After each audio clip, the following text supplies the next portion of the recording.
Hey friends, it's Melvin. Thanks for tuning into this episode. Here's just a few quick things I wanted to notify you guys about before we get started. First up, very soon, new episodes will be releasing Wednesday mornings rather than Tuesday. So don't panic if you don't see a new episode on Tuesday. Just wait a little longer and you'll see it in your feed. Second, we've introduced a mailbag. Check those show notes and toward the bottom you'll see a mailbag link. You'll then be able to text us any questions you might have about movies, the movie industry, or any movie/Christian related questions you might have. Then we'll respond in a future episode, so send us your questions now.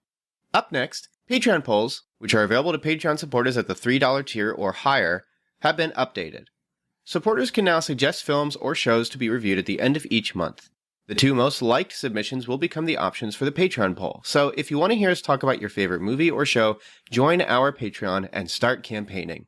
And lastly, whether you're a new or longtime listener, please consider writing a review or rating the Cinematic Doctrine podcast on iTunes and Spotify. Apart from financially supporting on Patreon, these are the two most helpful ways to support the show. And that's it. Enjoy the episode. Welcome to Monthly Movie News, a monthly segment on Cinematic Doctrine where my co-host Daniel and I talk about movie news or newsworthy topics from the previous month. In this episode, we decide to dig headfirst into the Golden Globes. Although they're almost a month ago and the Oscars are literally happening in a matter of days, Daniel went deep diving into some fascinating subjects regarding the Golden Globes. Throughout this episode, you'll hear our deliberations on the results of the Golden Globes, the never-ending controversies surrounding them, their mysterious and borderline conspiracy-sounding history, and ultimately, whether or not they truly matter apart from being a manufactured scheme to sell more home video copies of popular movies. It's an amazing adventure as we navigate the value of award shows, whether the cultural definition of good is equal to the Christian definition of good, and how, despite all this chit-chat, we still look forward to hearing the results of the award shows. If you enjoy this show, be sure to check out Cinematic Doctrine's other offerings like Trailer Talk and our regular movie reviews. You can also leave a review on your respective podcast app to show your support, or go one step further and consider supporting the show via Patreon. For as little as $3 a month, you can influence the show by choosing a movie we review at the end of every month. Or, you don't have to. That's cool too. We're just glad you're here. And if you want to keep up with Daniel, you can check him out on Twitter at TomRondell1, that's an H after the R. All of this will be available in the show notes. Also, just forewarning, Daniel's mic seemed to have some very light recording trouble. If you hear momentary popping every 20 minutes, it's not your speakers or headphones, it's us. We apologize. Without further ado, let's dig into the news. So yeah, the Golden Globes were on January 5th. They were the 77th, deceptively hard to say, the 77th Golden Globes were held, also known as the less prestigious Oscars. Melvin, did you watch not the Oscars this year? Nope, but I did have an article open on the day after and just saw who won, so that was it. There you go. That's smart. You don't have to worry about whatever Ricky Gervais said or whatever. You just get the hard, straight results. Actually, I've in the past tried to be a consistent watcher of all movie awards just because I felt like I needed to be, and then, live tweet it with everyone else. But actually this year was the first time in a while I did the same thing. I forgot they were happening. I was aware that they were going to take place. And then I think I checked my phone at work or something. And I saw I got a push notification announcing one of the winners. So that wraps up that section, I suppose. Neither of us watched it. Shows you how important we think they are. I mean, regardless, this year the big winners were Once Upon a Time in Hollywood, which took home Best Picture, parentheses musical or comedy, supporting actor for Brad Pitt, Best Screenplay for Tarantino, and 1917, which took home Best Picture and director for Sam Mendes. Joker and Rocketman also won 2 awards each, with Joaquin Phoenix getting the Best Actor in a Drama award for the titular character of the Joker, alongside, Hildur Guðnadóttir. How do you pronounce that name? I thought there was an R at the end, so it was Guðnadóttir or something, but it's what is it like? I don't know. Yeah. Hildur won the award for Best Original Score. Yeah, for Joker, which I thought was good win. I feel so bad for somebody who like suddenly comes to prominence and everyone in the media just cannot for the life of them say their name. Just like Timothy Chalamet. And even just now I didn't say it the way it's pronounced, but Probably not. Like same thing with athletes. Like there's a MMA fighter whose name is Daniel Cormier. I think I still don't know, but it's spelled like Cormier. And I watch different YouTubers and people talk about MMA, and they all say it differently. So poor guy. Or what about Saoirse Ronan? Oh yeah, good luck that one if you've never heard it before. Yeah, and then Taylor Edgerton won Best Actor for Comedy Musical category for his performance as Elton John in Rocket Man. While the real Elton John also won an award. He won Best Original Song with Bernie Taupin for "I'm Gonna Love Me Again" from the movie Rocket Man. Other wins of the night went to Renee Zellweger, who received the Best Actress in a Drama Award for playing the titular role of Judy, while Awkwafina grabbed the Best Actress Award in the Comedy and Musical category for The Farewell. Laura Dern grabbed Best Supporting Actress for A Marriage Story, which was the lone win for Marriage Story despite being the most nominated film with 6 nominations total. Ran out with the winners. Missing Link won Best Animated Feature Film, and Parasite won Best Foreign Language Film. So, Melvin, what are you feeling those winners? Did you think anyone got robbed or snubbed? The vibe I'm getting is you don't particularly seem to care much for the Golden Globes at all. I mean, do you have any thoughts on those winners? Do those sound right? Do those sound wrong? Well, it would have been cool to see DiCaprio get Best Actor, but when you have Joaquin Phoenix's Joker performance, regardless of thoughts on the film, it's kind of just a shoo-in. But I don't know, like the last couple of weeks like have just been thinking about how good Once Upon a Time in Hollywood is, and I'm like, man, I wish that just cleaned up. Like just took all the Oscars. There you go. I just wish it took all the Golden Globes and moved on, but yeah, doesn't that just put into perspective Golden Globes? Golden Globes just as much as the Oscars, but Golden Globes are just to sell more DVDs and Blu-rays. There's no other purpose. Hey, what's that movie about? I don't know, but it's won some Golden Globes. What are those? I don't know, but it won them. I guess I'll buy it. Yeah. Yeah, more and more I feel like award shows are just like a race to see who can get stickers on their like home video releases. Yeah, especially when we're in this age of getting what you want whenever you want, and it's so specialized and specific for you. So like for instance Spotify, like there are a lot of musicians that I really like that I would love for them to get like rewards and exposure, but they're usually independent artists who can't afford doing a campaign to get into some sort of awards ceremony, but also they just don't care. They'd rather just tour and make music. We're recording just after the Grammys. Grammys is the music one, right? Yeah. Well, yeah, we're recording just after the Grammys, and Tyler the Creator got best Grammy, or Grammy Best for best Grammy. hip-hop. Best Grammy. He won the best. He is the best though. No, but he won best Grammy for hip hop. Yeah. But the point being, he had a really interesting conversation afterward when someone asked him about winning, and he was like, well, and he himself, when he was working on the album Igor, he was like, this is not a hip-hop album, this is not a rap album. And then he's being rewarded for it being a hip-hop album or a rap album solely because, and in his words was like, because it's a more urban film, which he then says like, I feel like urban is just the new N-word. Yeah, I saw that. Yeah. It's just shoving me into a thing, and so I can't get best album because it's a best urban album. So the point being, like, all this stuff just feels like dated and is used for selling, but also for like, I don't know, patting people on the back. But it's like, there are plenty of great movies that I've seen this year that like, they just weren't brought up. Like, my goodness. Yeah. It's almost maddening. I don't know. It just doesn't make sense to me anymore. But this is the age we live in, and it's used to sell stuff. What do you think? Yeah, I mean, as we proceed, we're going to get kind of into my own thoughts about the Golden Globes as a whole and kind of award shows. But I mean, one thing to the Golden Globes credit is they just, to my understanding, is they like pretty freely will nominate like stuff from Hulu and Netflix. I mean, that partially might be because they do television, and so that's easier. But like we see like the Oscars are struggling, for example, to adapt to the entire like changing landscape of like streaming services, where like movies like The Irishman and Marriage Story get like 2 or 3 week like quote unquote like releases in theaters, but it's only like specifically so that like the people who make them can like win Oscars for them, essentially, which is kind of a bump, which is unfortunate to a service like Netflix or Hulu, where like the reason they're buying and supporting these films and like funding them is in theory to drive up like subscriptions to their services. So people like who want to see them will buy their service to see them, and then they're getting that almost like forcibly taken away from them so that their films can be like recognized as films, which is sort of weird because like there's nothing about them that makes them not movies.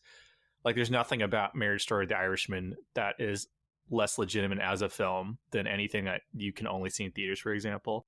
But yeah, you're right. Like there is this thing where the award shows like are rapidly trying to keep up with the times and just don't seem to know how. The classic example, and this might be one of the widest examples I've ever used in the podcast, but like I think in 1990, when the Grammy for metal performance was first like introduced, this is a bit of pop quiz trivia for you, Melvin. Do you remember what the first band to win a Grammy for metal performance was? I can't, but you brought up music, and I thought of what is it that it's the charts thing for music. Was it Billboard? Billboard? Yeah. What was that thing with Billboard this year? At least from last year, was like the most popular artist from the decade for rock music was like Imagine Dragons. Yeah, so I assume if it's something from the '90s, that's like. I just can't wait for you to tell me now because it's gonna fascinate me. Well, it's not even like a funny answer. It's just a like head scratcher. Jethro Tull won the first ever Grammy for like metal performance. It was just like, you know, like you said, like it's a bunch of they don't know. That doesn't make any sense. I know they beat Metallica, but they beat like 3 or 4 other like prominent, like when you think metal, you think like I think they might also beat Anthrax or Megadeth or something. It's just like what? And so like whenever that's really strange. Yeah, whenever I think like, oh man, it kind of bums me out this person didn't win a Grammy, I just remember, well, you know, it's just historically this is not a new thing. As is the case with most award shows, the thing that most people end up talking about afterwards is some sort of controversy. Golden Globes are no exception, seemingly like almost by design at this point, where they keep inviting Ricky Gervais back. Which, I mean, the first time, I don't know if you remember the first time he hosted the Golden Globes, and there's like a big like dust up about the whole thing. Or I mean, I thought he was funny the first year, to be honest with you. I mean, I was younger and more prone to just like mean spirited kind of comedy, but like he got up there and he like made light of like Robert Downey Jr.'s drug addiction. Like he made light of all kinds of things, which I mean, yeah, okay, one time the Golden Globes get like a free pass, but they keep inviting him back, and I can't help but feel like it's partially to manufacture outrage to drive up like interest in the Golden Globes. So there's that. Like every year, Joaquin Phoenix had like a bizarre speech afterwards where like almost all the words were bleeped out so you couldn't understand what word he was saying.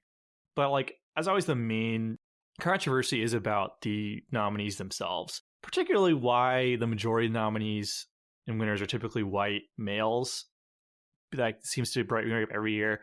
Eddie Murphy and Jennifer Lopez are both favorites among critics in the press leading up to the show, and they did not win. While like people who have previously won Emmys, like Billy Porter and Jharrel Jerome, weren't nominated at all, despite being like the most lauded performers of the year for their performances on television. But the real kicker is that not a single woman was nominated for Best Director or Screenplay, including Greta Gerwig, who did Little Women, Morel Heller, who did A Beautiful Day in the Neighborhood, and Lulu Wang for The Farewell, which I think would be the most egregious, despite all of their films being nominated in other categories. It's also worth noting that if it wasn't for Bong Joon-ho, we might also be having a similar conversation about the ethnicity for the Best Director category as well. Which, I mean, like, that is something that gets brought up every year, and I think it does have merit. I mean, before I sort of transition to my thoughts, do you have any sort of thoughts on that particular controversy? Not to throw you immediately, like, into the fire of this, like, heated debate, but I don't know, do you have any sort of, like, quick soundbite kind of thoughts about that? Yeah, I mean, we talked to, I think, when did we talk about this? Not this in particular, but we talked about stuff like this before where it was just like, I think it was when we were talking about Star Wars. So I guess it was our last MMN where like what's starting to happen is, I shouldn't say starting. There's this new thing called racism and sexism, which is sweeping the nation. For like, yeah, right. All the kids are into it, yeah. But like, man, The Farewell was a really great movie. Why wasn't that nominated for like Best Picture in either drama or comedy? Like, it's a very funny and a very good drama. I didn't see Little Women, but man, I've heard some really freaking good things about it, and I've wanted to see it. like the last few weeks, but then I just get tired and I stay home. But like A Beautiful Day in the Neighborhood, I saw that. And while I didn't necessarily think it was a great movie, it's such Oscar bait. It's such award season bait. Like, Right. why didn't that get picked? I don't know. Okay, so like just a little bit of journalistic integrity and honesty here, both to you, Melvin, and to your listeners. Sometimes when I bring up like a topic, I kind of in my head I think I already know what my answer is going to be.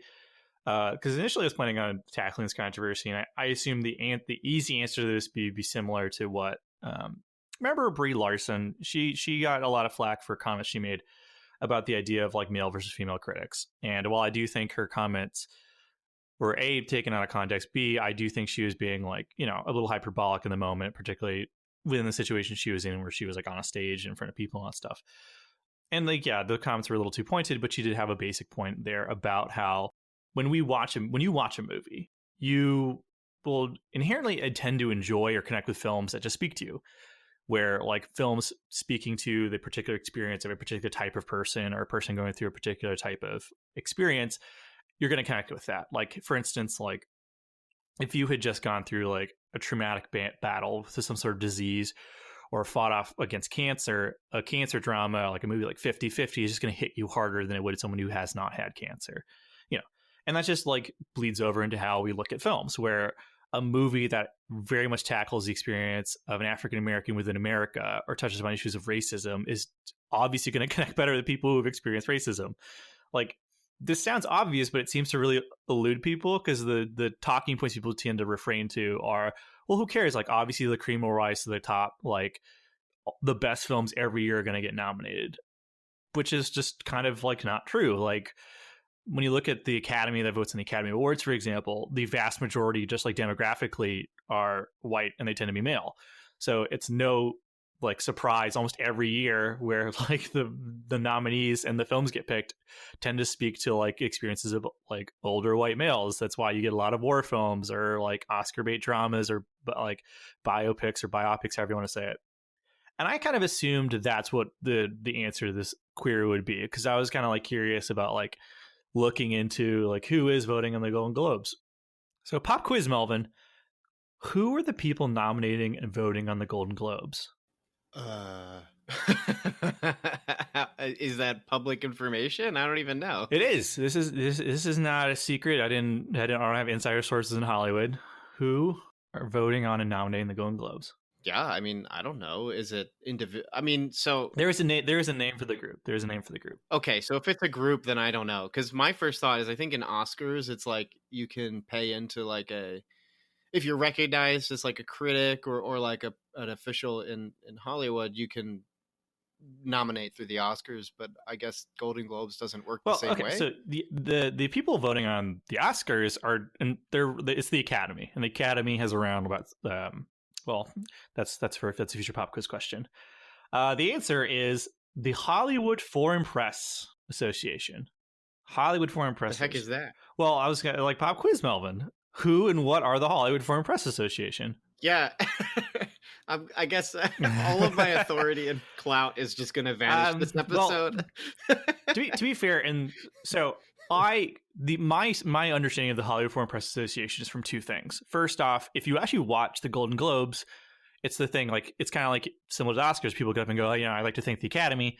People will like throw in I like to thank the Hollywood Foreign Press Association. And there was a controversy where Brendan Fraser claims to have been sexually assaulted by someone in the Hollywood Foreign Press Association, and because of their like clout, he credits that to part of why his career didn't do so hot for a while, because he got blackballed because of them. Those are the only two things I knew about the Hollywood Foreign Press Association, and so I was curious because the answer to who and what they are is actually kind of complicated. So I started doing still digging, and according to a fascinating article from the New York Times titled "Wait, Who Runs the Hollywood Foreign Press Association?" This is written just last year by a journalist named Katie Weaver. Quote, the Hollywood Foreign Press Association was born of the chaos of global warfare in 1943, when 8 foreign-born journalists living in California banded together to, apparently, gossip privately about celebrities. The Hollywood Foreign Press Association's official website vaguely says, at first the members held informal gatherings in private homes. Yeah, there you go. Wow, that sounds like what I do on a Saturday evening. Yeah, so there we go. We're up there with the greats, Melvin. That's like on Yeah. the resume when it's like you've just learned how to like cook based off of blogs online, and then on the resume when you want a cooking job, it says like Chef for 8 years. Yeah. yeah, it's just like it's just such crap. Yeah. That's so bad, man. At first, the members held informal gatherings in private homes. Guess what, listener? At first, Daniel and I held Yeah. informal recordings of us talking about movies. And now we have authority because I know how to upload to Buzzsprout. Yeah, if anything, and this is distribute like my podcast. Yeah, this is more on the up and up, if anything. That's like what my LinkedIn says. Professional film critic. So bad, dude. I can't believe like just the first thing you've said about these people has broken me.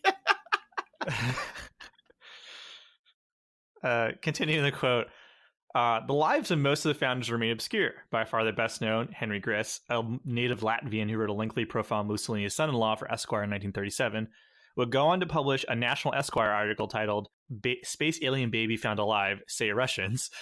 He also reportedly lost an arm at some point between establishing the Golden Globes and his death. Another article. This, unless you want to sit for a second. As you continue to like give background to this, I'm starting to understand like the typical characteristics of a cinephile. These are our origins. These are those who came before us. So another article discussing the formation of the Hollywood Foreign Press Association. I'm going to get real sick of saying that. Cuts right to the chase as to the purpose of the group's formation. Caroline Framke, writing for Vox in a piece titled "The Golden Globes and the Controversial Group That Decides the Awards," explained, writes, when the Hollywood Foreign Press Association was formed as the Hollywood Foreign Press Correspondents Association in 1943, its members' primary goal was to, quote, formalize their relationship with the studios and facilitate the work of interviewing movie stars, film directors for publications around the world. Basically, foreign journalists in Southern California weren't getting the same attention as local journalists, and they definitely weren't getting the access to movie stars and film directors that they wanted. The first Golden Globe Awards was held in 1944 at an informal luncheon, a far cry from the sparkly festivals the ceremony has since become. But, like, the thing is the past is the past. I'm sure, like, if you look at the history of anything, the formations are a little rocky. And also just, this has been since 1943, 44, roughly, when they started doing this. Like, and it keeps going. We keep sitting down and watching the awards every year. Surely the Hollywood Foreign Press Association has developed into a legitimate governing body by now, right? Pop quiz, Melvin. Okay, here we go. Roughly, how many people are in the Academy of Motion Pictures, Arts, and Sciences that vote on the Oscars? A lot. Is it more than 500? It is more than 500. Is it more than 5,000? It is more than 5,000. What in the world? Is it less than 10,000? It is less than 10,000. I'm going to ballpark and say 7,000. Okay, that's not bad. I mean, I can give you a decent amount of hits, but roughly 6,000, although I found an article from the Wrap that put the number closer to 8,000. I mean, as soon as we record this in a couple of years, it'll be wrong because they keep adding members, and then, you know, of course, members die and things like that. So, but yeah, it's roughly between 6,000 and 8,000. The Academy, and especially in recent years, the Academy has, to their credit, attempted to more expand their membership, especially to diversify their membership. But it's somewhere between 6,000 and 8,000. Pop quiz, Melvin. Okay. How many people are in the Hollywood Foreign Press Association? I don't know. How many people can fit in a living room? That is not a bad train of thinking to go on. I mean, if it's still just like a boys club, I'll assume like less than 10. All right, it's more than that. The answer is nobody seems to know for sure, but it's listed as above 90 in the official website. And according to several sources in researching this, the number never goes past 100. That's really strange. It's so funny to hear how exclusive and obscure this group is, and yet nobody cares about the Golden Globes and everybody just likes the Oscars. Yeah.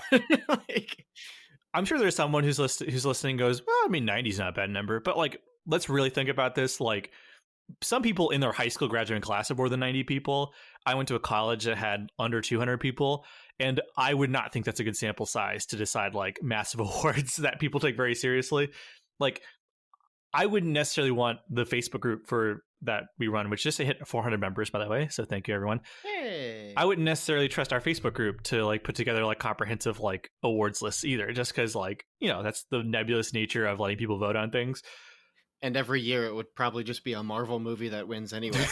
So, I mean, I think this year they also would have unanimously given Joker all the awards, just like the way. I mean, that's the way most people who just go on the internet and talk about movies typically think. But so let's pull back the curtain here. The Hollywood Foreign Press Association presents itself as being a collection of journalists from all around the globe. The official criteria for joining are as follows, and this is once again quoted from the Weaver Times article. There are similar things you can find on the website. Members of the Hollywood Foreign Press Association must live in the greater Southern California area. They must have received a paycheck for publishing something in a non-American publication 4 times. They must submit 2 letters of recommendation from current Hollywood Foreign Press Association members, quote, detailing how long you've been covering the entertainment industry while residing in the greater Southern California area, which seems an overzealous application of the word detailing. They must pay a $500 initiation fee. That's about it. Which, I mean, that alone seems to narrow the scope of an alleged foreign press club. In fact, the quality and pedigree of both members' work and the publications they work for is apparently rather suspect. In doing research for this story, I found an article titled, wait for it, Meet the Total Randos Who Decide the Golden Globes, where the author states the Hollywood Foreign Press Association never responded to requests for member bios or records of their work. In another Times article titled Lobbying for Golden Globes is a Hollywood Ritual from 2004, journalist Sharon Waxman writes, what is the Hollywood Foreign Press Association? Though the group claims to represent the world media that connects Hollywood to its vast international audience, few of the world's most prominent publications are members. Correspondents for Le Monde, The Times of London, and Yomiuri Shimbun are not members. Some major publications like the Italian newspaper La Repubblica and the German newspaper Stern are represented, but the association has repeatedly rejected applications for prominent foreign publications while accepting freelancers for small publications in Bangladesh and South Korea. Members need to write only 4 articles a year to maintain their active membership. The group accepts a maximum of 5 new members a year, and each member must be accepted unanimously. Last year, 3 members of the association died, but accepted only 1 new member, Margaret Gardner, who writes for South African publications. Pop quiz, Melvin. Alrighty. For comparison's sake, what are the requirements to be in the Academy of Motion Picture Arts and Sciences? Isn't it just a fee? No. Okay. Per the official Academy website, and this is straight from you can look this up on your own if you want to play along at home, I guess. This is make the podcast a little more interactive. Academy membership is limited to film artists working in the production of theatrically released motion pictures. Seems like a no-brainer, but hey, we just heard what you have to do to get in the Hollywood Foreign Press Association. The Academy has 17 branches, for the crafts ranging from actors to writers, and 2 categories, members at large and associates, to accommodate individuals who work in motion picture production but do not fit into one of those branches. Is it a Hollywood-specific film, like tied to one of the big companies or big distributors, or is it you could just work on an independent film that's made its rounds? That's actually a really great question. I mean, I'm going to go into a little bit, but the answer is kind of. So, I mean, as we go along here, or I think by now, at the very least, people are going to be like, well, the Oscars certainly have their problems, but it could be a lot worse. But the idea is that you have to have worked on, I'm just gonna go into it. Actually, so I looked up some, because each category has kind of its own little subset of requirements. The requirements for actors and writers are different. The requirements for directors and editors and set designers are different. For example, here is a requirement to become a member of the actor branch. You need to A, have a minimum of 3 theatrical feature film credits, in all of which the roles played were scripted roles, one of which was released in the past 5 years, and all of which are of caliber that reflects the high standards of the Academy. So, like, yeah, you could be in like 10 films, but if they're all like, B movies or YouTube originals or whatever, like that would not get you into the Academy, and they have to be of, quote, the high standards of the Academy. B, but here's the cheat, have been nominated for an Academy Award in one of the acting categories. So if you get nominated for an Oscar, you then can submit an application in order to then vote on future Oscars. Or C, have in the judgment of the Actors Executives Committee otherwise achieved unique distinctions, earned special merit, or made outstanding contribution as a motion picture actor. So Jackie Chan has never been like formally nominated for an Oscar, but he gets to be in the Academy because he's Jackie Chan, right? So, I mean, that's not a perfect system. I mean, you can sort of immediately see sort of issues with that where I earlier talked about how, like, oh, there's a lack of diversity in the Academy. Well, here's part of the problem. We're sort of a self-perpetuating thing where, a white guy in the 1940s who really likes John Wayne movies or whatever nominates people who are in John Wayne type movies, and then those people just keep nominating other people who make films that they like. So it's not perfect. And also, out of curiosity, I looked up what you need to do in the editor category. It is have a minimum of 4 theatrical feature film credits of a caliber, which in the opinion of the executive committee reflect the high standards of the Academy. These credits must be principal position screen credits as film editor, with at least 2 being single card credits. Interesting. Shared cards shall count as half credit. So if you go in the editor's room with your friend, you should get half of a credit. Supervising film editor credits also shall count as half credit. Every candidate, including those who have edited pictures nominated for Best Picture, Documentary, Feature, Animated Feature Film, foreign language film category, must fulfill these minimum requirements. Or B, have a principal position screen credit as film editor on a picture nominated for film editing. Or C, have been edited a lot enough movies where people think you're good. Yeah, there's the nebulous thing where you need to be nominated for, quote, Oscar caliber film or whatever. And the board will then review the candidates, and then they invite you. So they say, hey, we really like what this guy or girl has been doing, so we'll invite them to join. And then you can not join if you don't want to. I don't know why you wouldn't. I mean, being the Academy has a lot of like advantages, obviously. I mean, as a fan, the fact that you just get sent screeners for every possible film to nominate, sounds awesome. Of course, they are DVD quality, so that's a bit of a bummer if you're trying to vote for cinematography and you're watching on like a 480p screen. I mean, yeah, the Oscars have their issues, but like I said, it can be worse.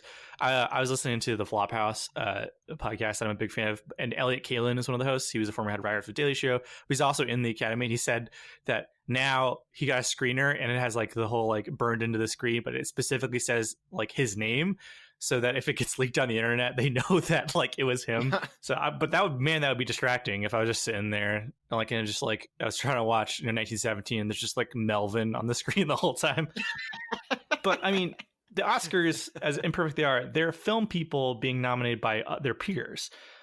Peers who have either consistently produced, in theory, decent work, or at least been Oscar nominated. With the Globes, you have allegedly freelance journalists shrouded in mystery who have to write 4 things published somewhere in the world. You and I could qualify for that. But the question remains, who are they? Who are these people that wield so much power? Are they really all that unqualified? Do they even exist? It's like a Mr. House or like something like that, where it's just some computer that's just making decisions for us. Somewhere there's a laptop just like churning out Golden Globe nominations. Like a server room. Yeah. It's just like, it's obscenely hot. That's why no one can be in there, because the AI is just so powerful. Yeah, I just pictured like Krang from Ninja Turtles and Mother Brain from Metroid just sitting in a room. Yeah. Being like, Tarantino does it again, and just... It's just some sort of algorithm that just based on like internet chatter, tweets and like mentions knows like, well, this is popular and interesting, and that's why it always goes for rage culture. Yeah, because it knows that if people are just mad, they'll tweet about it. Yeah, people seem to not like women. No, like it's just so stupid. I'm not explaining why Joker, Tarantino, and Scorsese like clean up this year. Apparently, it's like that is what film bros and film Twitter in general, love it or hate it, we'll talk about. So I mean, it picked up from Twitter and DeviantArt from all like the Joker artwork that's out there, Joker and Harley Quinn. Yeah, there's just a rogue like AI with just like pictures of people from Comic Cons in Joker cosplay flashing before its eyes. I like this better. It's not that, unfortunately. So much more believable. As much as I would love to do like a 4-hour podcast about the giant brain in a jar picking Gold Globes, it's close to being that weird though. Because in 2015, a guy by the name of Adam K. Raymond wrote an article for Vulture titled "A Detailed Breakdown of a Small Group That Picks All the Golden Globe Winners." In it, this hero attempted to track down a report on each and every single member of the Hollywood Foreign Press Association. Adam writes in this article, "Just who makes up this little band? We tried to find out and were met with varying degrees of success. Some Hollywood Foreign Press Association members are legitimate journalists and critics whose work can be found in major newspapers and magazines.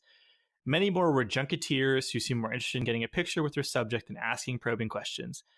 These are those who are pretty much invisible on the internet. Those who have been in the organization for half a century seem to be coasting by reputation. And our favorite, a former bodybuilder turned B-movie action star. Do we know who that is? Oh, don't worry. I will get to that. This is the type of thing that I just love. I love just strange mysteries that have resolutions that not necessarily mind-blowing, but they're just sort of oddly fascinating, mildly interesting, if you're into this kind of thing. I read through all of it, and I'll talk about some of the numbers that stuck out. Be forewarned, this is where the formatting of my notes gets a little weird, just because I was just like sleep-deprived haze going through all these names. But like, okay, like to give the devil its due, to be fair, as you state in the quote, there are some pretty legitimate members, ones that I will highlight, or at least notable. Like I initially was looking at these names before reading the Academy requirements. So there are some people that I was like, well, I could see why they would vote for like a prestigious film award. But then reading what the Academy requires, it does kind of make them seem less legitimate. So, I mean, this is kind of like when your professor, like everyone in the class gets a 40 on a test. So like people got 30, got a B kind of thing. Generally speaking, most articles I read online that also did similar kind of exposés would claim that 20 to 30 of the almost 100 members count as legitimate critics or journalists. And after reviewing the list and doing some of my own independent research, I would mostly agree with that assessment. And granted, like this is sort of like subcategory B. Like there's a larger category, which I'm sure some people would rather us talk about in some ways, about just like what is the point of awards in general? What, like who has a right to judge which films are good or bad, which is a legitimate conversation to have. Like, so if you're one of those people who's like, oh, what do critics know? Then you're not going to like this list like more than I dislike this list. So, okay. For example, let's just go through some of the people that I thought stand out and are good, or people that I at least would be comfortable hearing the opinion of and going, okay, I could see why I would list this person's opinion on movies. There's Ursi Denau, who is the founder of the LA Greek Film Festival and is an independent filmmaker. I looked up, the film festival does still exist and is shown every year. That's a very niche film festival, but hey, that's something. There's Naleye Holmes, who is the U.S. representative for the Russian Cinema Fund, which is, quote, the Russian government's key funding body for the Russian screen productions industry. But granted, that's according to their website, so I don't know. But that certainly is something. There is Mirai Kanishi, a Japanese journalist and documentary filmmaker, who I looked up. They had some documentaries on sushi, which didn't do critically very well, but hey, they're a filmmaker, so I would say that puts them in pretty good standing. Noel D'Souza is in there. This person fascinates me. They're an India-born actor with over 45 acting credits on IMDb dating back to the 50s. Most of these are like bit roles, like he played like the Indian guy in Wedding Crashers, for example. So, I mean, like that, I would say, so, you know, this isn't somebody who has some great like Oscar like caliber performances, but 45 acting credits on IMDb, that ain't nothing. There's former Variety critic Emmanuel Levy, making him the only person other than Philip Burke that both I and Adam had heard before this article existed. I have read Emmanuel Levy's writing in the past. He's a good critic. Yenny Nun Katz is an award-winning writer in Chile. H.J. Park is a South Korean film critic who, the only member of the Hollywood Foreign Press Association to also be part of the Los Angeles Film Critics Association, which is pretty shocking if you stop and think about it for 1 second. This entire group, they have to live in California area. Only one of them is considered an official Los Angeles film critic, member of the Los Angeles Film Critics Association. To put it in context, a guy who I was reading his blog back when I was in high school, but he lives in the Boston area. He's an official member of the Boston Film Critics Association. So not hard, but okay. I also need to mention Lisa Liu, who's a Chinese-born actress who is the sole person in the Hollywood Foreign Press Association who is also a member of the Academy of Motion Picture Arts and Sciences. So that's right. She gets to vote for both the Globes and the Oscars. Do your thing, man. There are also several people who are just like regular contributors to respectable movie sites and newspapers, or at the very least, they're fairly well esteemed in publications in home countries. There's John Hitchcock, Patricia Donner, Anna Maria Bahania, Sylvia Bizio, and Catherine Tulik. These people are not outstanding. They don't have like Pulitzers or they're not award-winning journalists or anything, but they consistently write for publications in their home country. I mean, it's hard for me to gauge how esteemed their writing is from far away. Like I don't live in like Ireland or Germany or South Africa. Like, I can't really, some of them I actually did try to find their writing, and I couldn't find it in a language I could read, or B, like it was hard to track down lots of articles. But if you read through the list of bios and on each person from this article, there are a few worrying patterns that stick out immediately. First, a lot of the members primarily like a lot of the people where they do most of their writing is on their personal movie blogs and websites. In them, as stated in the previous quote, you'll find more pictures of celebrities than actual like articles, reviews, or any sort of hard-hitting journalism. And so like while they may hit this like weird 4 articles quota by getting things published on random sites here and there, it appears that for some of them, like they're only frequent editors themselves. I'm not saying there's anything wrong with running your own website and writing just for the passion of it. After all, like I am saying this on a movie podcast that like we are just independent producing ourselves, but just sort of raised a lot of red flags in regards to membership requirements and the perceived quality of said members. And second, a distressingly large portion of the people in the Hollywood Foreign Press Association seem more focused on talking about celebrities, gossip, and also doing interviews with celebrities than like analyzing movies and TV shows. Like I said, I combed through a lot of people's writing. Like I read what they wrote on their personal websites and looked at like the things that got published elsewhere. And the vast majority are celebrity interviews, like Q&As. They're like puff pieces about like scandals or writing about weddings. So there wasn't a lot of essays on like screenwriting or cinematography or anything.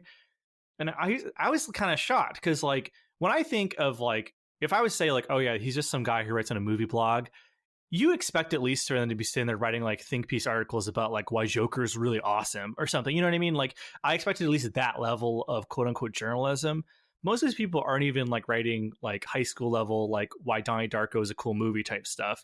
They're literally just like, oh man, like here are the 5 outfits that Drew Barrymore wore on the red carpet. Like here are some photos from this person's like wedding. And several of them aren't even writers or journalists. Some of them are just photographers, which kind of fits the whole motive here. And third, and I cannot stress this enough, the vast majority of the members' main source of credibility is their presence in the Hollywood Foreign Press Association. For example, when I Googled Hans J. Sperkel, the top result I got were articles making fun of the fact he's in the Hollywood Foreign Press Association and people calling the Golden Globes dumb. So like it's like that's one thing I sort of want to highlight is this sort of this like nebulous thing of like, why are they credible to be the Hollywood Foreign Press Association? Well, obviously they're in the Hollywood Foreign Press Association. So it's just like, it's this thing where like, once you get in, okay, I'm set. The way you're describing this and these people, the people who are really just sort of like in the HFPA, because I am not going to say that. These people who are in the HFPA that aren't like regular journalists, like actual journalists. It's almost like, are they still on trust fund money? Do they have jobs? Or are they just like people who just have a blog and pay WordPress to keep stuff online? Like, because if you're Googling somebody and assuming that they're in what generally might be thought to be a prestigious boys club, is the HFPA, you would assume that that's limited to people of industry clout, which, as we're going over, isn't true. Like, these are just randos. And so, as that one article says, they're just randos. And so, like, what do they do? Like, what do these people do? It's weird.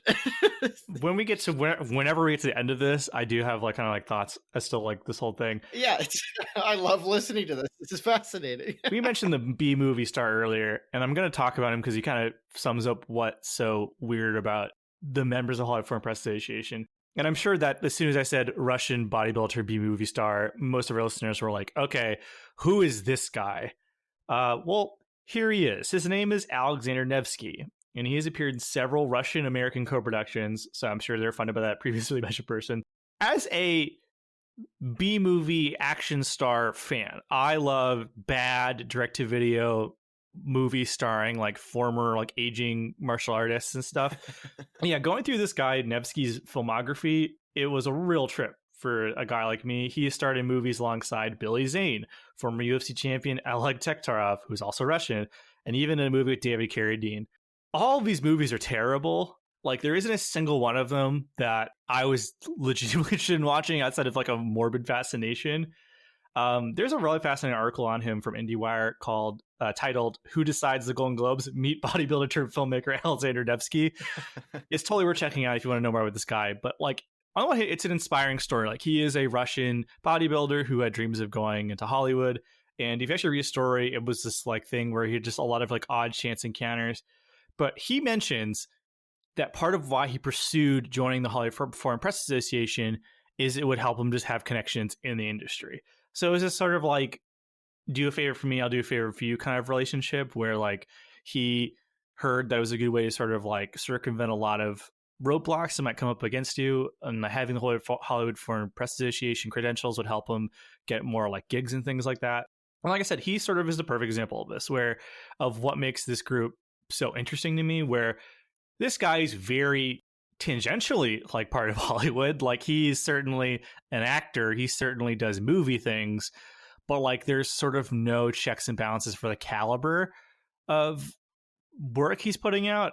Like, yeah, I'm happy for the guy. I'm glad that he got to transition to making big budget sort of Hollywood movies with Russian co-financing alongside Billy Zane. But like, the first thought is like, why should this guy get to vote on the Golden Globes? So here are some of my favorites from the Vulture article. I'm going to be reading them as written. And as I mentioned, there's a slight level of, I would say, like condescension. Let's start. Armando Gallo from Italy. Gallo appears to be more of a photographer. He was a longtime LA correspondent for Cerisi e Canzani. Gallo appears to be more of a photographer. Just leave all that in. He was a longtime LA correspondent for Cerisi e Canzani. And for the last 6 years, he's, quote, worked exclusively for OGGI, according to his website. He also made the definitive Genesis coffee table book. So if you're looking for just a bunch of photographs of the band Genesis, I don't know if it's all Peter Gabriel or post Peter Gabriel. There's Yoram Kahana from Germany. Kahana owns the Shooting Star Celebrity Photo Agency. It's noticing a pattern, which has a website that shouldn't be missed. Here's a piece about his collection of 19th century bentwood furniture written in the LA Times back in 1987. So one of the running things that you notice in a lot of these is there's sort of an underlying thing of like, we cannot verify if these people are actually writing the 4 articles a month thing. Some of these people, the only published work we can find for them is from 10, 15 years ago. So it's the first example of that. There's Ahmad Latif from Hong Kong. According to an article written on the Hollywood Foreign Press Association website itself, it sort of paints his like this is a late life hobby for him. He directed 1,000 TV commercials. That is his claim to fame. He maintains his Hollywood Foreign Press Association membership by writing for an unnamed magazine in Hong Kong. Running theme there. There's Patrick Roth from Germany. Though Roth has been called an LA-based film journalist, he's better known in Germany for his novels, which include a biblical thriller, among others. So... what the heck is that? The Return of Samson. I'm going to look it up. I'm going to see if I can find strange. his biblical thriller. There's Elena Prime from Tahiti. And, quote, does Elena Prime exist? Almost certainly. We're having a heck of a time confirming that. There's George Doss from Egypt. Quote, everything we know about Doss is contained in those words you've just read. He's George Doss and he represents Egypt. Philip Burke from Australia and Malaysia. Burke is among the most well-known members of the Hollywood Foreign Press Association, and not for good reasons. The former president of the organization took a 6-month leave of absence from the Hollywood Foreign Press Association after his memoir with Signs and Wonders angered members by leveling the same criticisms we did in this piece's intro. Burke has also been accused of fraud while heading the Hollywood Foreign Press Association and of grabbing Brendan Fraser's butt at a party. So there's the guy. He committed fraud, assault, and called the Hollywood Foreign Press Association a joke. What a career. Luca Salata from Italy. Salata writes regularly for Il Manifesto, a communist newspaper. Here's a recent Q&A with Christian Bale, in which he calls Moses, quote, the original jihadist. She also writes for LA Art Magazine Artillery. These are really strange. You gotta love it. Erkki Kanto from Finland. On his website, Kanto calls himself entertainer, speaker, lecturer, Hollywood journalist, author, producer, director, IT director.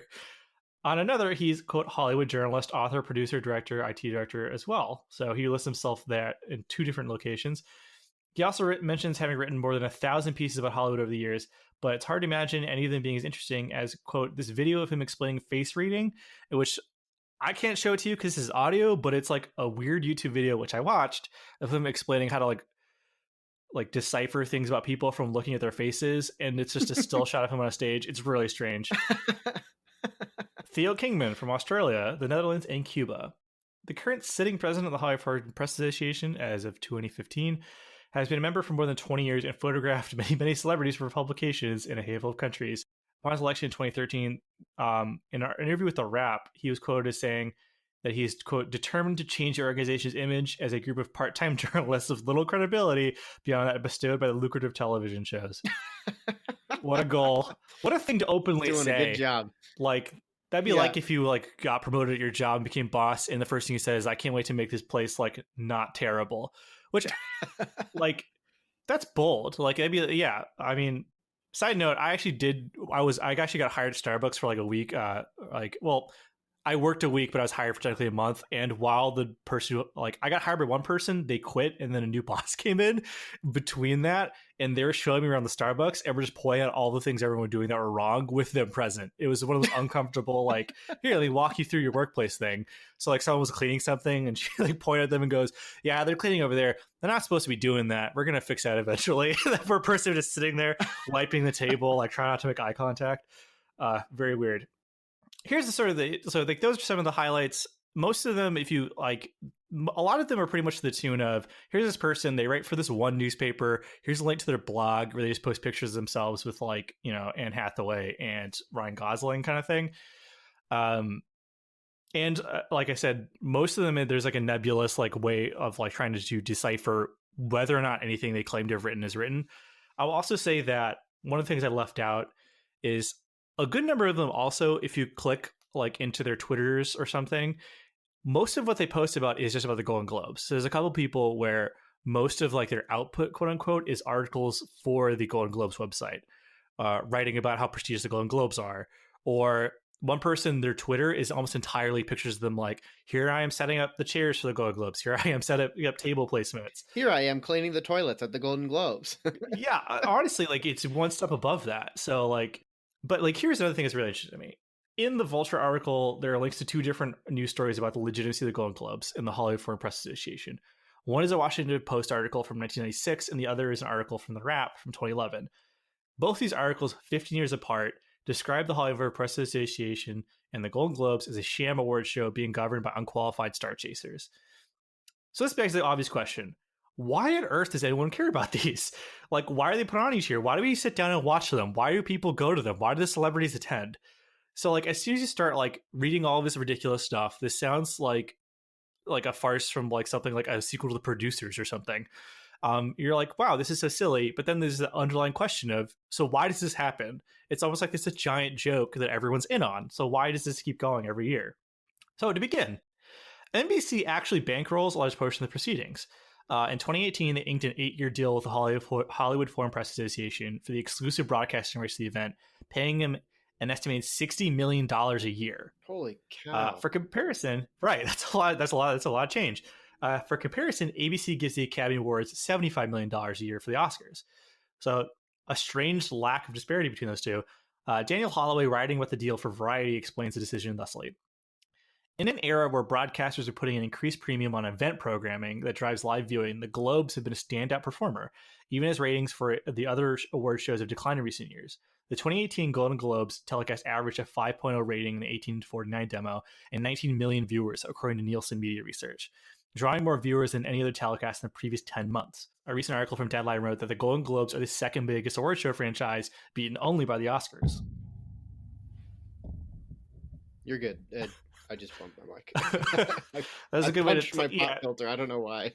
Like, God, dare they get 5 ratings? Sorry. I just killed Daniel. Oh my gosh. I guess I was like going to fold my arms, but I guess I'll just let them hang. What a great visual. Just you sitting there like a gorilla, just like listening to me talk about Golden Globes. Just like Doolittle. Yeah. Oh. Keep going. But the more cynical reality is this. One constant thing that's brought up in the few actual interviews you can find with Hollywood Foreign Press Association members is that being in the Hollywood Foreign Press Association provides almost instant access to events, press junkets, and face-to-face time with people in the biz. Paula Adu-Joud, oh man, I definitely didn't say that name right. In an interview with Variety, is quoted as saying, "When you're not a member, you have to be nominated by the distributors in each territory in order to work and to be included on junkets. It helps me as a TV journalist. It's important for me because so many of the TV junkets only cater to domestic journalists." This benefit is brought up by fellow members such as John Hiscock and German Scott Orland, who's quoted as saying, "I'm their pipeline to Hollywood," and by journalist Peter Howell, who shared this anecdote from 2008. At the press junket for The Curious Case of Benjamin Button in December 2008, journalists who had flown to Los Angeles from around the world had to make do with interviews with secondary stars of the film, because stars Pitt, Kate Blanchett, and director David Fincher spending all of their time carrying Hollywood Foreign Press Association favors. And this sort of reveals the mutually beneficial relationship. Peter Howell, writing in the Toronto Star in 2010, bluntly in an article very bluntly titled "The Powerful Nobodies Behind the Golden Globes," writes, "The 91 star-worshipping members of the Hollywood Foreign Press Association, the most elite club in Tinseltown, are coddled because they play a major role in helping celebrities and power players get what they really want. Wait for it, Melvin. An Oscar nomination. The annual Globes bun feed the broadcast, which rolls again on Sunday, comes as the nearly 5,800 voters, this is the time of writing, of the Academy of Motion Picture Arts and Sciences are going to be filling out their Oscar nomination ballots. Academy members watch the Globes along with everyone else, and they can't help but be influenced by winners, tearful acceptance speeches, and general levity." And this is sort of the ultimate reason. The Golden Globes are, in reality, just a giant party that serves as a major part of the Oscar campaign for studios. Waxman in their Times article writes, "Hollywood goes to great lengths to win the favors of voters of the Golden Globes. For the studios, these awards are an essential marketing tool for the Oscars that follow. This year on February 29th, movies that win Oscars frequently go on to earn millions more at the box office and garner higher DVD sales and fees from cable and television deals." Further on the article, they state, "But because of the Globes, the group's members are showered with attention and gifts, dinners, and special outings. They are granted access to stars and have news conferences with the director or leading actor of every film. At those events, the actors pose for individual photos with every member of the association who wants one." And so here's sort of the ultimate conclusion here, and this is what the Globes really are.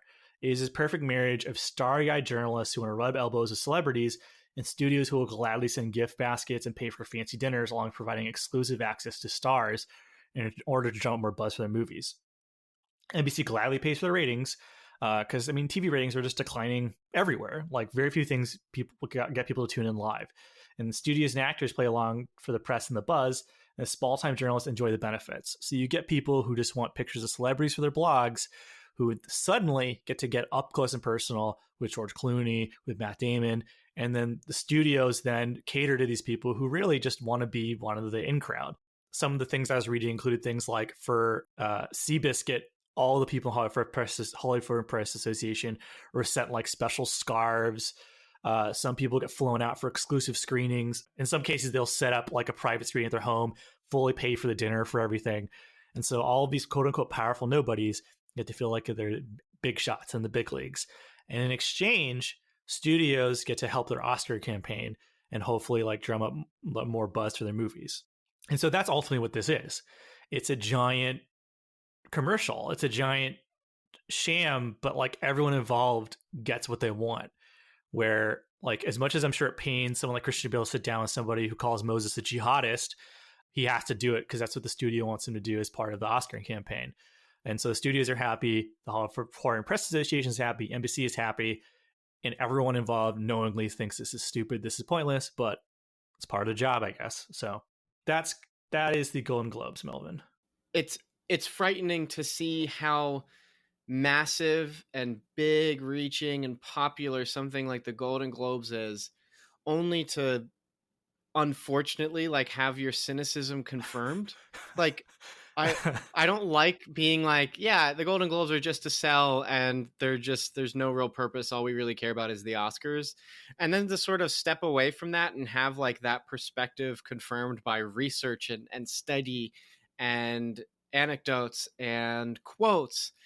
And so I guess I just start to think to myself, from a biblical standpoint, what do I think about all this? What do I think about from a biblical standpoint that something this massive, something with this much money being put into it, something where randos are playing the game and then also the game is playing them. So you have random people who just want to get photos and increase their blog valuability, or maybe just even have a photo with somebody, which is like, when you really get down to it, is such a fascinating thing.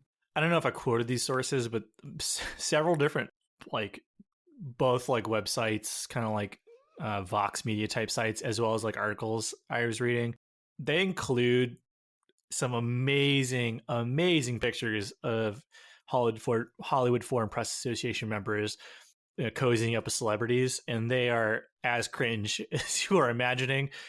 Like, most journalists try and like dress up for their appearances. A lot of people in the HFBA do not. So you get people like in like sweaty sports shirts, or like with like pictures of their favorite NFL team next to like Kate Blanchett, and it's just or the Russell Crowe or something, and it's just amazing. Do they ever hover hand? Maybe I wasn't looking for that, but it's that same energy, if that makes sense. This energy, Yeah. I love that. I mean, what a great example of treasures on earth versus treasures in heaven. Yeah, I was Like, thinking the same thing. like, what's the point of all this? Where it is one sham award show in order to better get another award that is, while more legitimate in some regards, is also just a statue that's considered on a shelf. And I understand that it's more for the studio. It's two tiered. Where like Oscars are for the studios because they affect like international distribution rights and things like that.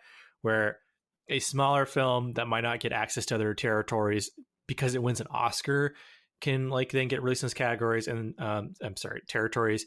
And then like they mentioned, like you get better like syndication deals for an Oscar and win. You get like more like home video releases, and you get to sell more copies of your home video releases. And then like Oscar films get released in theaters and things like that. And so like in that regard, it's just a giant thing for people who have money to make even more money. But then for like the actors and the people involved and the filmmakers, it's this weird thing of like needing to be legitimized, where it was part of what I thought was so dumb about the Leonardo DiCaprio needs an Oscar thing. There's a part of me that was just like, does he? Like, we all know he's good. Yeah. Like, why does that matter? Yeah. And then he wins and this is part of why I'm not a huge fan of the Oscars, is if I was to ask you, hey, name your favorite Leonardo DiCaprio movie, like top 5 things people are going to say, like, oh, Titanic with Ian Gilbert, great. He was great in like a lot of Tarantino stuff. Romeo and Juliet. Romeo plus Juliet. Yeah. That's one of Baz Luhrmann's better films. Like Man in the Iron Mask. Like, if you're going to sit there and name a DiCaprio performance that changed your life, no one's going to say The Revenant, or like, what's your, like, you know what I mean? And that's the sort of thing where like, there's a whole thing of like apology Oscars where everyone knows they're supposed to win for this movie, but then the next year they finally got like justice was served. It's just like, what's the point of that? Yeah. And something I've been thinking about a lot lately, as I'm getting to know more about me and the Lord and that relationship, getting to know more about worshiping the Lord and thinking about what I put out, I've thought a lot more about what do I consider good. Coming from this idea that like, if God is good and everything about God is good, and then I were to say this movie is good, but that movie might contain something offensive, or that movie might contain nudity, so I have to look away for a minute. And then I compare that to what I just said about God, where like everything about God is good and I don't have to look away and I don't see something offensive in God. Then what does it mean for me to say that this movie's good? And so like we're thinking about award ceremonies, which are at their core should be about rewarding goodness, like good quality filmmaking, good quality performances, good quality narratives. But you can go through like the Oscars and from a film standpoint, if film was our god, you could say, yeah, these movies are pretty good. But then like we come at it from like, what we understand about God and what we understand about what we're told to be and what we understand to living the good life, which is like Christ, because Christ died for us and now I owe my everything to him, and so I'm told to live like him, and so I'm going to do that. It then sounds strange to be like you mentioned The Revenant, which has brief nudity, and it's like that's the one he's getting nominated for yeah, he may have done really great stuff, but then like he's also naked for one scene. And so like from a moral standpoint, like is that good? Is that worthy of reward? I don't know. It's a really complex thing, but like then you start to see beyond, the initial like just you got an award situation, and you start to see what the these award ceremonies are for, like the Golden Globes. Like I said, ironic in the beginning about the making of the Golden Globes being about foreign press so that they can connect with stars, because being foreign press, they don't get that right so much. And now we're talking about, apart from Bong Joon-ho, we're talking about this year. It was just white dudes. Yeah. There's not a lot of representation. So like the whole purpose of it being made was for representation, only to fall out and have them join the same club of no representation. It's that idea of like, if you can't beat them, join them. And so they did. And now we're stuck with them just doing that. And like, that's not good. That's like the exact opposite of good. And to me, that's the real tragedy of all this is like, I mean, film is an art form, and a lot of people put a lot of work into making films, like a lot of talented people. And if anything, I think one of the ways that all award shows could improve is by expanding the categories. I think it's terrible there's no stunt category, especially now. Like, you know, we all know that like stunt work is integral to a lot of big blockbusters, the movies that fund all the smaller art house films. There's no voice acting Academy Award, which is, I think, a travesty. Yeah, that makes no sense. And not that we're just biased because we are an entirely vocal medium. I mean, voice acting is just... I've been watching a lot of animation recently. Both my wife and I have been trading off being sick, so we've been stuck at home watching cartoons. And I've been watching Batman the Animated Series again. My wife has never seen it, so we're watching it together, and she's really enjoying it a lot. And one of the things she constantly points out is like how effective the voice work is at like conveying these characters, and there's so much to it. It's amazing. Yes, it's one of the best shows for voice work. I would agree with that sentiment. And then I watched a couple other things. Like I watched I watched Kippo and the Age of Wonder Beast, and I started the Dragon Prince, and both of those have odd animation styles. Specifically, Dragon Prince has like this weird, like kind of herky jerky animation, but all of the shortcomings of the actual animation are undone by the voice acting caliber of it. And that's a great example of something where like that's just something the Academy just doesn't get, where it's a bunch of like stuffy old people and they just don't understand these gosh darn cartoons kind of thing. And it's like, that's to me is this tragedy of they've ceased to be about commending the excellence in their own field. It's this self-congratulatory chasing of glory, or like the Golden Globes. I mean, granted, we established they didn't start out great, but I mean, there's always potential there. I mean, there's no reason the Golden Globes couldn't evolve into a more nuanced awards show that maybe even it recognizes all the films the Academy doesn't. Like, what if the Golden Globes had been given awards to like The Last Black Man in San Francisco, or you've talked about your love of the movie Waves, or like, what if it was doing mostly like smaller independent films, you know?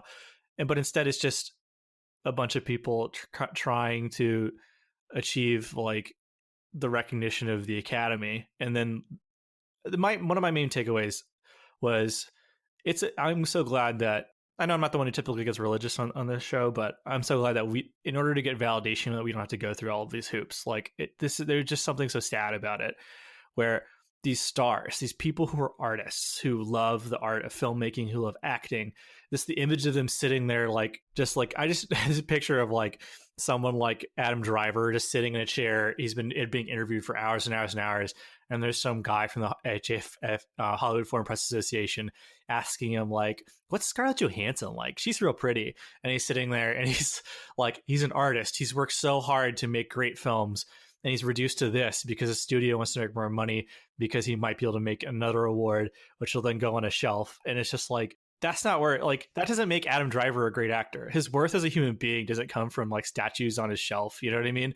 And it's just like these great mighty titans of the industry just peddling to, and this is the oddly amazing thing about this whole story, and I didn't really get to touch upon it, which is, gosh darn it, the Hollywood Foreign Press Association got exactly what they wanted. It was 8 people in a room who just wanted to talk to celebrities, and now they're in a position where they wield an amazing amount of power. Like, that's a lot of power for 90 people. At first you're like, why in the world do they limit this thing to only 100 people? Why in the world can you only get in if 2 other people in the organization can nominate you? And it's just a bunch of friends hanging out, getting to interview their favorite celebrities and directors, and they get to help decide the Oscars. Like, there's a slight bit of like the little guy taking it to the big dog here, but go on.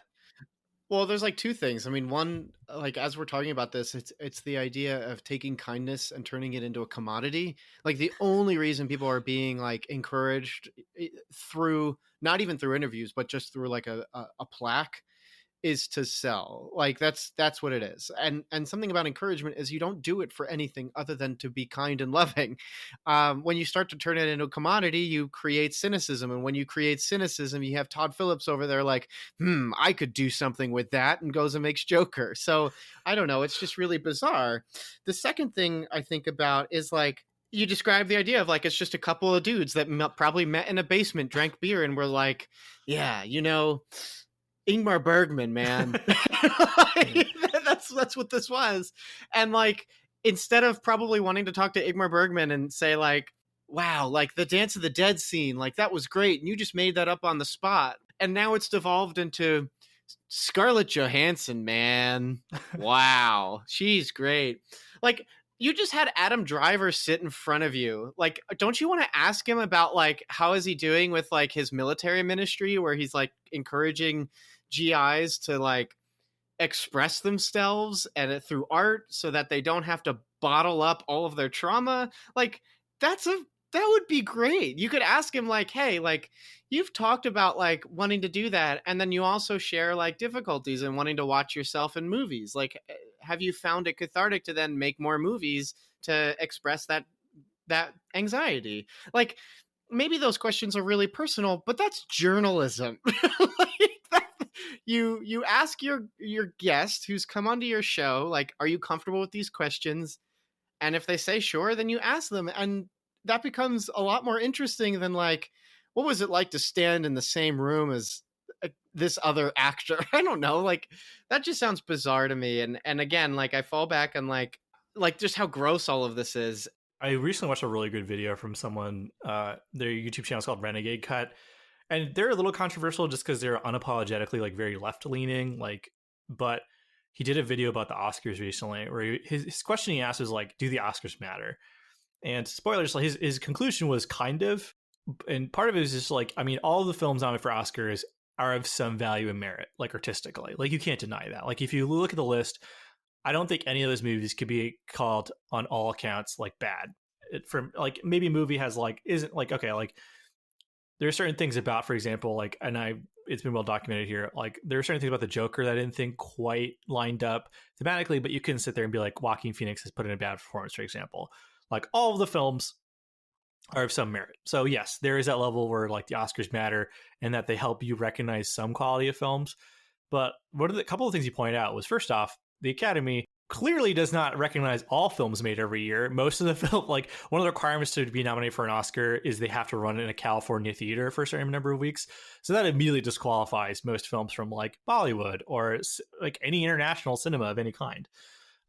So like you can't say that the Oscars are a measurement for the best film of the year, period. But it's kind of like he was talking about this idea of like, how do we gauge quality? Like, and that's kind of the idea behind the awards ultimately. Because I mean, one of the questions we'd be sitting here and asking is, why do we watch these awards? Why do we care about the Golden Globes? Why do we care about the Oscars? Even a little bit. I mean, we've sat here talking about how the Golden Globes and Oscars are dumb, but here we are talking about them regardless. So there's something to them, right? Right. Um, Right. but like, I love the ideas bring up of like what is the measurement of quality in a film? How do you decide what is and is not good? Like, why do we look to the Oscars, an award show where, like we mentioned, it's a bunch of people giving awards to their friends, most of which are not international films, most of which are not niche films. Oftentimes, they either don't talk about films that tackle the experience of like, well, let's face it, like non-white people, unless it's something like Green Book, where it's just like it's the concept of race and racism, but from the perspective of like a white savior narrative, you know? Yeah. Yeah. Remember that controversy? That was Or wild. like Crash, where like all you gotta do to fix racism is be nice sometimes, you know? Like it's just these films that tackle these issues in a way that's comforting to this particular audience. It's like self-validating things you Yes, don't really have to do to fix the problem. When in exactly. reality, problems take a lot more. Like we just talked about how problematic these reward shows are. It doesn't get fixed by you just doing one tiny little thing that requires a like on Facebook or just being kind to people. Like like the big moral problem is like people are come on like I'll fall back on this one again. I don't know. I just really like the thought of just like this is a big problem of like turning kindness and encouragement into money. Like there is no purpose for these other than money. Yeah, it's trying to gauge quality, and that's a good thing. Like it's good to sift out things that like really are something we should be like that was really great. That really spoke well. That's good. But also like these award shows are really just taking advantage of that. So I don't know. I don't know, man. These are really interesting Yeah. thoughts, and I almost feel underprepared. But I know that part of the excitement for Yeah. you getting this like started was to drop all this stuff on me. So, oh well. For those listening, Melvin did not know what we were talking about today. Yeah, I had no idea. I just said, It's "Hey, great. I'm preparing an episode about the Golden Globes," and he said, "Oh, cool." And I said, "I have written 13 pages of notes so far," and he said, "Oh, cool." So I when I'm prepared, I wanted to, to him to go along the journey with all of us. The other thing is one of the things I did kind of hope to talk about, or hope that we would eventually circle around to, is in about like how we determine quality, just in terms of like technical quality of film. Or okay, so one of my soapboxes is I absolutely positively hate when people say things like, "Oh, what do critics know? I don't care about what the critics say." And it's not because I think critics' word is gospel. Like, I don't think the tomato meter or something like that is the end all be all measurement of film quality. Rather, I think it's weird that people say that, but then we'll be in a Facebook group of 400 people and then we'll listen to some rando with no credentials, like saying, like, you know what, this movie's great. Like, I don't know why that source is considered more reliable by some people than like somebody who writes film criticism and watches movies for like a living. I think that's weird. But also, I think it's just a reflection of how we engage with other people's thoughts and feelings in a movie, which I think is similar to how we view award shows, where I think there's a proper and right way to ingest the idea of an award show. Same thing with like film criticism, where you don't have to agree with it. I'm not saying you have to like read Roger Ebert's review of a movie and just take his opinion on your own. That's what I'm saying. And I don't think the Oscars should be the end all be all of determining what is it is not a good movie. That said, the Golden Globes are just nonsense. Like, all that said, Nonsense. like this is part of why I want to talk about this is a rare example where these awards truly have no merit. There is no value to these other than part of an unofficial official Oscar campaign for other movies. That is one of the most cynical, sad things, yet inspiring things, because 90 people who just wanted to talk to celebrities ended up in a position where they can talk to any celebrity they want for any reason. They can go to a press junket and immediately get up close with Brad Pitt, and everyone has to wait in line. That is horrible and sad, but that is an example of Hollywood eating itself in a way that is so delicious and wonderful, yet so dumb. I cannot help but kind of like admire and love it.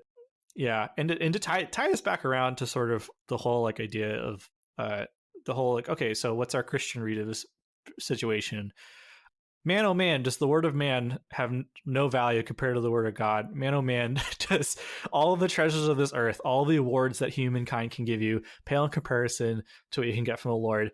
Because even if you're non-religious and you're listening to this, can you sit there and tell me that you can get your self-worth from any movie award now? Can you sit there and tell me that like all of the adulation of man means anything? Because it sounds pretty worthless to me based on everything we've just talked about. Yeah, I don't know if you have a response to that, but I think one of the big things is discernment. I mean, discernment is just so important, and discernment sometimes takes stepping in a lot further. Like we even just briefly mentioning throughout this episode, like Joker is cynical and that's this and that. Like, did anybody who saw Joker know that it's a cynical film with a cynical worldview that's all about like all of this stuff doesn't matter, so why don't you just laugh at misery? Like that, like if you didn't know that that's what it's about, that's what it's about. So and then you have to think to yourself, is that good? Like, is that good that this film is just espousing something like that? Is that good that the Golden Globes are entirely existent to help like basically be an Oscar campaign? Is it good that the only reason people are getting rewards is for the sake of selling more DVDs and Blu-rays? probably not. Probably, yeah, probably not. Probably not. And especially from a biblical perspective, like we are told that there is a treasure out there in a field, and that when you find it, you're going to sell everything so that you can buy that plot of land. And like if you're worried about like selling everything that's like what the movie Joker or what like these awards you're getting at like the Oscars or what you're getting the chance to speak to somebody who just is doing his job. Like Adam Driver, you're going there and talking to him about Scarlett Johansson. This guy's literally just doing his job. Like, Adam Driver is just showing up on Marriage Story doing his job, and boy howdy is he doing a really good job. Anyone who's a fan of anything, like if you're a serious hardcore fan of like Star Wars or any sport or sports team, you begin to learn sort of like the underlying underbelly of that fandom or that industry that you're a fan of. And I think there is a worry that in learning the behind the scenes stuff, it'll take away your enjoyment and fun of it. And I think I think that's part of why some people like kind of like bristle when you start like when they go, oh, I like that movie, and you say like, oh, what did you like about it? And like, oh, well, and I think, and then when you start talking about like the directing or cinematography or symbolism or like anything like that, there's some people that will immediately like they'll like tense up and kind of back away. And I think it's because of this idea that like once they like learn what's underneath or they get exposed for maybe they don't know all the technical aspects, that their enjoyment of that thing will be stolen. Like they know all the tricks, they know the rabbit's out of the hat, the magic's gone kind of thing. But really, I think you're talking about discernment. You're talking about like just having this sense, this like spiritual sense for what's good and what's right, and sort of seeing like what's underlying beneath there. And for me, that doesn't ruin my enjoyment of things at all. It just recontextualizes them. Where for me, like being able to watch a movie, knowing all this behind the scenes stuff, knowing the nonsense that people get put through in making films and promoting them, then the award cycle, and the fact that anything good comes out of it at all is kind of a miracle. And I can't help but appreciate when something truly beautiful and stupid comes through. Like I always think of the movie Real Steel. Do you remember that movie? Yeah, wasn't that like it was like a weird movie that like made no money, had a pretty good video game, but then like was critically like enjoyed by like most everybody. It was that Hugh Jackman robot boxing movie. And it's one of those things where I can't help but like sit there and be like, I'm kind of glad that this dumb movie exists. Like I was watching, I mentioned the Boston Critic earlier, and his name is a guy named Movie Bob, he's also controversial on the internet because he has some very dumb takes occasionally. But he talked about like how this is a great example of how sometimes the system just works. Like the director isn't anything special. The writers haven't written anything particularly wonderful. Hugh Jackman was like, that was like one of his like break movies where he wasn't doing like a Les Mis, he was doing a Real Steel, or he wasn't having a bulk up for Wolverine. And it was just this dumb, silly little movie. And the fact it came out okay is kind of like a miracle of how like the Hollywood machine sometimes produces things are all right. And that's just how I feel about everything now. Well, like it's amazing when any sort of artistic vision gets through. It's amazing when a filmmaker gets to make a movie that says something, when there's all these like pressures and algorithms that they're kind of get pushed into. It's just like cats. Like say what you will about cats, but it is a fascinating thing that exists at all. Yes. And that's like really kind of cool. And thank God for cats. Thank God for cats. And thank God that rarely does everyone get on the same page. Rarely does society just completely agree on something. And watching this Twitter meltdown about cats was really just something wonderful and beautiful to behold.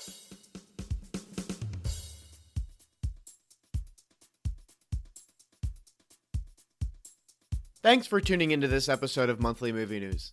We hope you had a good time listening. If you like what Cinematic Doctrine has to offer, be sure to check out our other shows like Trailer Talk and our typical movie reviews. You can also leave a review on your respective podcast app or consider supporting us on Patreon. If you support as little as $3, you can vote on a movie I review at the end of each month. If you want to keep up with Daniel, you can check him out on Twitter at TomRondo1. That's an H after the R. All of this will be available in the show notes. Until next time, stay cool.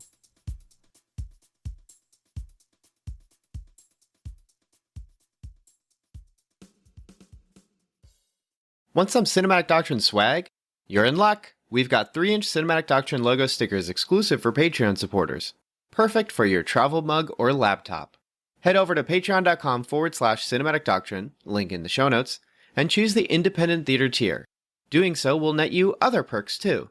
But let's be real, the podcast stickers are the coolest perk. So get yourself some podcast stickers by supporting on Patreon.